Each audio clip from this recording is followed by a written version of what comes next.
में कोई ऐसी ताकत है जो अमेरिका के वर्चस्व को चुनौती दे सकती है?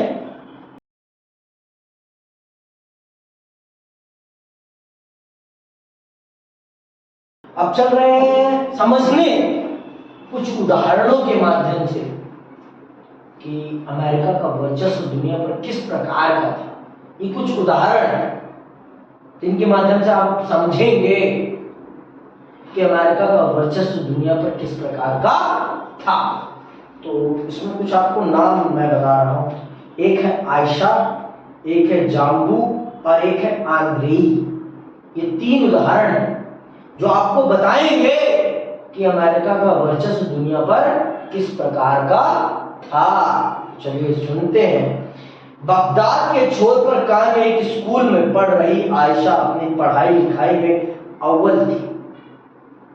बगदाद के एक छोर पर पढ़ रही स्कूल में एक लड़की कौन है? आयशा, जो पढ़ाई लिखाई में बहुत अव्वल थी। उसने सोचा था कि आगे किसी विश्वविद्यालय में डॉक्टरी की पढ़ाई करेगी। सन 2003 में उसकी एक टांग जाती है। वह एक ठिकाने में अपने दोस्तों के साथ छुपी हुई थी और तभी हवाई हमले में दागी हुई एक मिसाइल उनके ठिकाने पर आ गिरी। आयशा अब फिर से चलना फिरना सीख रही है। अब भी उसकी योजना डॉक्टर बनने की है, लेकिन तब ही जब विदेशी सेना उसके देश को छोड़कर चली जाए। वो तभी इस काम में सफल हो पाएगी जब उसके देश से विदेशी सेना चली जाए।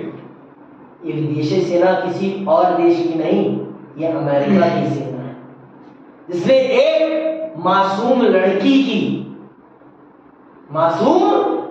की टांग उससे ले ली और उसके सपनों को अपाहिज कर दिया। अब आप खुद सोचो, एक पांव से चलने वाले डॉक्टर में ज्यादा कैपेबिलिटीज होगी या एक अपाहिज डॉक्टर में ज्यादा कैपेबिलिटीज होगी? पांव में चलने वाले। जितनी एफिशिएंसी से टांग वाला डॉक्टर काम कर पाएगा, उतनी एफिशिएंसी से आपका अपाहिज डॉक्टर काम नहीं कर पाएगा। इस लड़की को अपाहिज करने में किसका योगदान है? अमेरिका की सेना का योगदान। और इस लड़की को किस जुर्म की सजा मिली, इसको भी नहीं पता।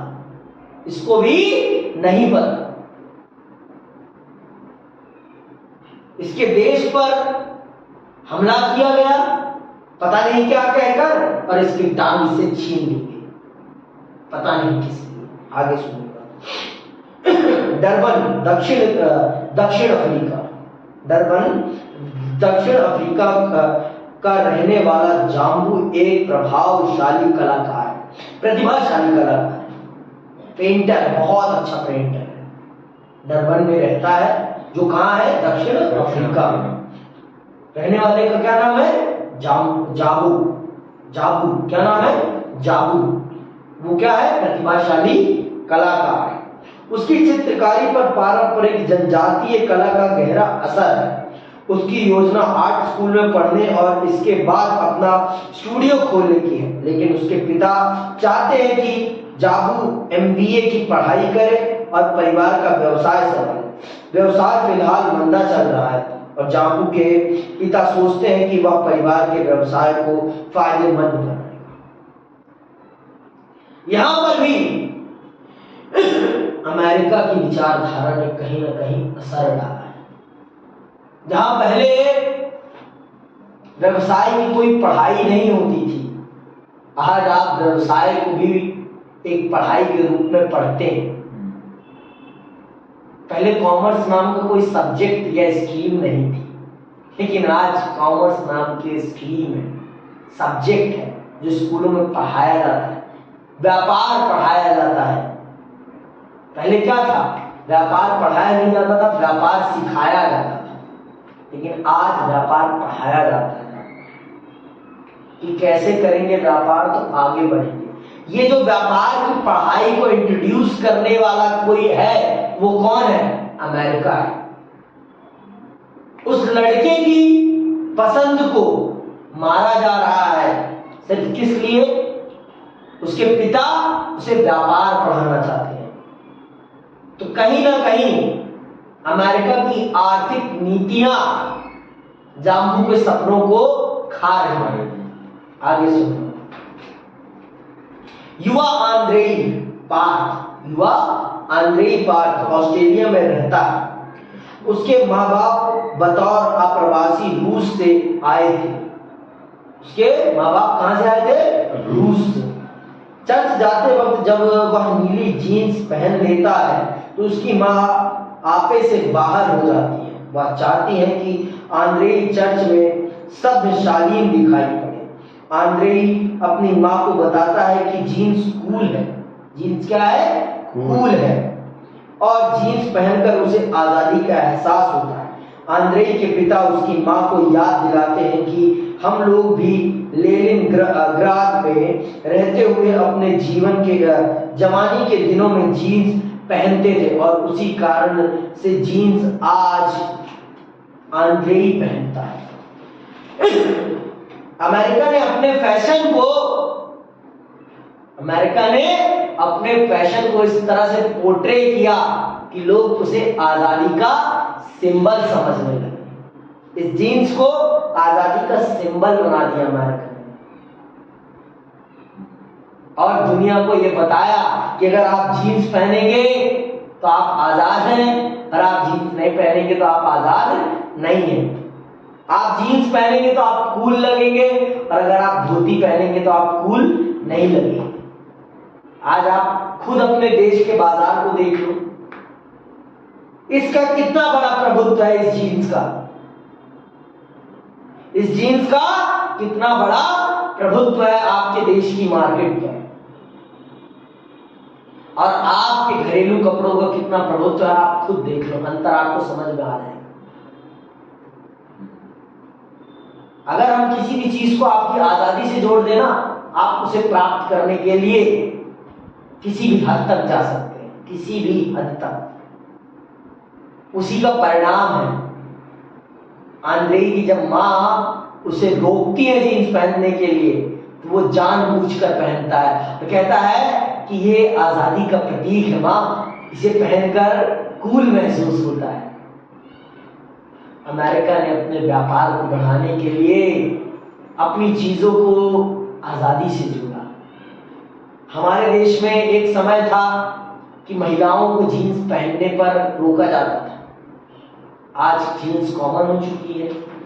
देखिए, आप जिस चीज को भी रोकेंगे ना, समाज उस चीज को जरूर करेगा, अलबदा कर करेगा, क्योंकि आप उसे उसकी आजादी से जोड़ देते हैं। और अगर आप किसी भी चीज को नहीं रोकते तो इंसान उस चीज के ऊपर ज्यादा ध्यान भी नहीं देगा। ये इंसान की प्रवृत्ति है कि अगर आप इंसान को किसी भी काम को करने से रोकेंगे तो इंसान उस काम को जबरदस्ती करेगा। समझ में? आगे सुनो। आंद्रेई की अपनी मां से बहस हुई। हो सकता है जाबू को वह विषय पढ़ना पड़े जिसमें उसकी दिलचस्पी है। इससे अलग आयशा की एक टांग जाती रही और उसका सौभाग्य है कि वह जीवित है। हम इन समस्याओं के बारे में एक साथ चर्चा कैसे कर सकते हैं? हम कर सकते हैं चर्चा, क्योंकि इन सब के पीछे किसी एक देश का हाथ है, और वो देश कौन है? वो अमेरिका है। वो देश कौन है? वो अमेरिका है। आगे सुनो। हम इन समस्याओं के बारे में एक साथ चर्चा कैसे कर सकते हैं? हम ऐसा कर सकते हैं और हमें ऐसा जरूर करना चाहिए। हम इस अध्याय में देखेंगे कि ये तीनों एक ना एक तरीके से अमेरिकी वर्चस्व का शिकार है। आयशा, जाम्बू और आंद्रेई की चर्चा पर हम फिर लौटेंगे, लेकिन पहले इस बात को समझें कि अमेरिकी वर्चस्व की शुरुआत कैसे हुई और आज वह विश्व में कैसे असरमंद है। हम इन पर फिर से आएंगे, आंद्रेई, जाम्बू और आपकी आयशा। लेकिन सबसे पहले तो आपको यह समझना पड़ेगा कि अमेरिका का वर्चस्व कैसे प्रारंभ हुआ। अमेरिका के नाम में ही अमेरिका का वर्चस्व दिखाई पड़ता है। अमेरिका के नाम में ही अमेरिका का वर्चस्व दिखाई पड़ता है। आपको मैं बता दूं, अमेरिका नाम का कोई देश नहीं है। देश का नाम है संयुक्त राज्य अमेरिका। दो कॉन्टिनेंट्स का नाम है, दो महादेशों का नाम अमेरिका है। एक का नाम है उत्तरी अमेरिका और एक का नाम है दक्षिणी अमेरिका। तो अमेरिका के नाम में ही अमेरिका का वर्चस्व दिखाई पड़ता है। अमेरिका के नाम में ही अमेरिका का वर्चस्व दिखाई पड़ता है। उसने दो कॉन्टिनेंट्स के नाम को अपने साथ अटैच कर दिया है। उन दो कॉन्टिनेंट्स को उसके नाम से जाना जाता है। उसने कॉन्टिनेंट्स के नाम को अपने नाम में सम्मिलित कर लिया है। यूनाइटेड स्टेट नाम उसका क्या है? यूनाइटेड स्टेट ऑफ अमेरिका है। लेकिन अगर हम सिंपल भाषा में कभी बोलते हैं तो अमेरिका का मतलब हम यूनाइटेड स्टेट ऑफ अमेरिका लेते हैं, ना कि उत्तरी अमेरिका लेते हैं या दक्षिणी अमेरिका। तो अमेरिका का नाम ही उसके वर्चस्व को दिखा देता है। और यह वर्चस्व किसी एक दिन में नहीं बना है।